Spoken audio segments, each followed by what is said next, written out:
కోడిగుడ్లు తినని వాళ్ళు ఎంతమంది ఉన్నారో నాకు కామెంట్ చేయండి. కోడిగుడ్డు చాలా హెల్త్‌కి మంచిది కదా! అలాగే కోడిగుడ్లతో ఏ ఐటెమ్ చేసుకున్నా గానీ చాలా టేస్టీగా ఉంటుందనమాట.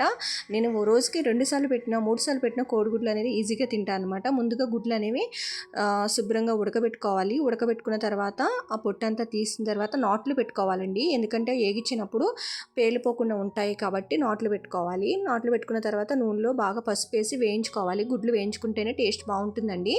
తర్వాత ఏంటంటే నూనెలో ఉల్లిపాయలు వేసేసుకుని అలాగే ఉల్లిపాయలని వేగిన తర్వాత ములక్కాడలు కూడా వేసుకుని ఉప్పు అలాగే కారం కూడా వేసుకుని ములక్కాడలు మగ్గనివ్వాలి. చాలామంది ఏంటంటే గుడ్లు వేగించారండి, వేగించుకొని డైరెక్ట్గా వేస్తారు.